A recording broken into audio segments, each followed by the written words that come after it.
Right, so Nana Ano Ameher II is the national president of the Ghana Institute of Safety and Environmental Professionals and has joined us in the studio for a conversation following this LI debate currently ongoing in the country. It's been laid in Parliament now.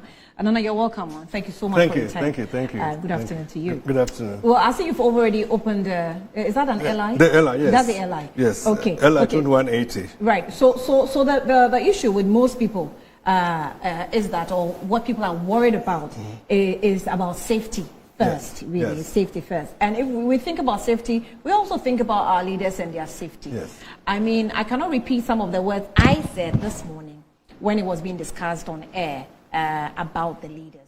So it tells you that really their safety is paramount. Firstly, what are your first comments on this? My first comment is, I must say, it's quite instructive to hear the politicians, when it suits them, they come and say something else. When it doesn't suit them, they know they're playing some games with us. Let me go back in 2016, when we were doing a lot of road safety advocacy, Road Safety Advocates Ghana. We were making a lot of noise. That even when President Mahama was going to introduce the Mahama Kambu, we went to court. I personally went to court because I knew the consequences of that Aboboya, people call it Keke and all those things. We were in court. But the politicians, as usual, they dribbled us and we never saw the daylight. What was the outcome of that court case?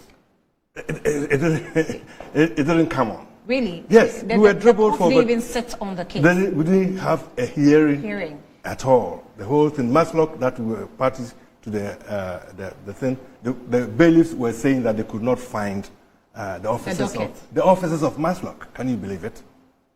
So we know. Anyway, fast track forward. This what do you call it? LI 2180 is called horns and sirens. You remember there were these so-called babies with sharp teeth. They were driving us off the roads, off the shoulders and whatever. And that time, NPP was in opposition.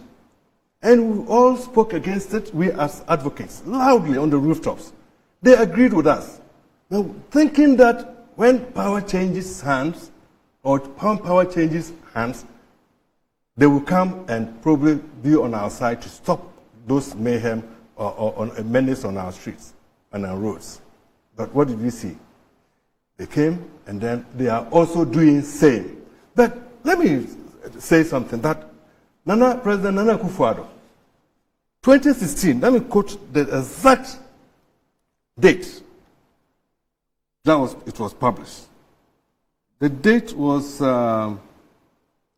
25th May 2021. The time 04:47 p.m. When the story was posted. From the Jubilee House. Let me read. Can I, if I may indulge your audience and whatever? It's very, very important. The Jubilee House has issued a letter reminding some ministers, members of parliament, and chief executives of government institutions of the ban on using sirens and bells to evade traffic. 2017, the beginning of President Akufo-Addo's administration. Right? Let me go carry on. Yeah.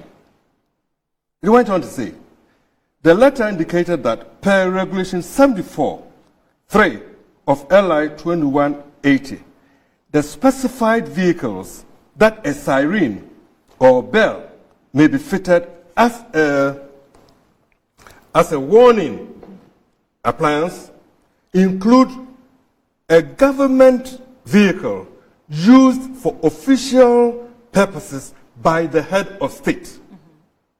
By the head of state. In this case, the president. The president. A police vehicle and a motor vehicle used by the fire service, meaning Ghana Fire Service. Others were a motor vehicle used as an ambulance by a hospital or clinic, a motor vehicle used by other recognized government security agencies, and a bullion van registered by the licensing authority. And the operative word is registered by the licensing authority. Is DVA listening? DVLA, are the licensing authority. Have they registered these bullion vans who are also driving us off the roads? These private bullion vans, apart from the Bank of Ghana, these bullion vans. Now, fast track. The directives insist that any vehicle outside the above list of categories with a siren or bell is thus in contravention of the law, and the operator is liable to prosecution. This coming from President Akufo-Addo when he started in 2016, ending just soon. For the avoidance of doubt, the third ban is on the use of sirens sirens covers the following government appointees: ministers and deputy ministers, regional ministers, deputy regional ministers, metropolitan, municipal, and district chief executives, MMDCs, and CEOs of government agencies and officials of the presidency, unless otherwise designated in the letter stated. Have I made myself clear? Right. Is it loud and clear? Mm-hmm. But let's say maybe this LI amendment is supposed to, I don't know, add on to it, or maybe make it clearer how we should be using the siren to beat traffic. No, who are these parliamentarians? Who are they serving? I was going to say something, but I reserve my comment because this is a public national radio. Okay, national TV. But the politicians here. And I'm surprised the Honorable Apia Kubi is coming on air to justify this. You know, his justification comes in two parts, because there's been questions about medical officers, doctors, nurses. Why are they not privileged to be enjoying this LI as well? And he made a point that he raised it at the committee level, but it was shut down for some reason. It was shut down, so they didn't add these doctors and nurses that he proposed. But he's also justifying reasons behind the fact that, in fact, the information we pick is that when the LI first came, MPs were not part of the group that were supposed to be enjoying these privileges. But the members of parliament saw it's necessary that, MPs must also be added to, this list. We've been working closely with the Ministry of Transport, because National Road Safety Authority, which we are safety advocates, whatever, work closely with the Honorable Transport Minister. The Transport Minister is dead against sirens.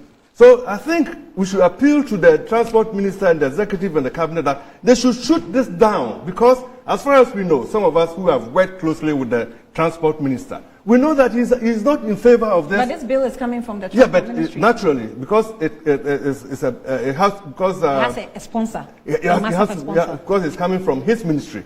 That's all. But I know personally that Honorable Esiama is not in favor of this. Maybe it's deceit. Maybe he's deceiving you. A bill of this nature cannot come from his ministry and he's not aware. Well, if he's deceiving me, then probably that's another matter. But what I'm saying is that collectively, the cabinet should come out and make a bold decision and disassociate themselves from this ally, which will then put the politicians in bad what do you call it? In bad taste, or whatever, with the constituents or the people that they supposedly represent, because this is like a tail wagging the dog, but not the dog wagging the tail. You get what I'm coming from? Right. So they are there to represent us, but they want to ride roughshod over niceties on us because of our submissiveness. We're not going to allow that to happen.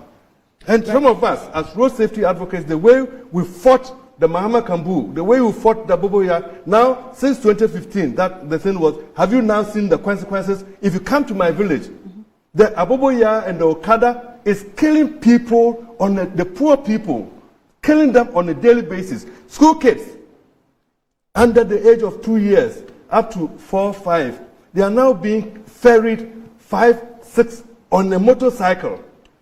But you and I, would you put your 2-year-old on a motorcycle to be ferried to school as for school run, as Okada being used as a bus to run children from school back and forth? I have to be measured with my language, but I'm so infuriated that we are allowing these things to happen on our roads and are killing innocent people on our roads. And these are some of the things that you saw in 2016, how the baby with sharp teeth, so-called babies with sharp teeth, how they were running all of us off the road. But the politicians, they should learn. When you go out of office, but when they become like us, you see, they say that a driver should always respect a pedestrian. All right. Because when you come out of your car, okay, you also become what? A pedestrian. Nana.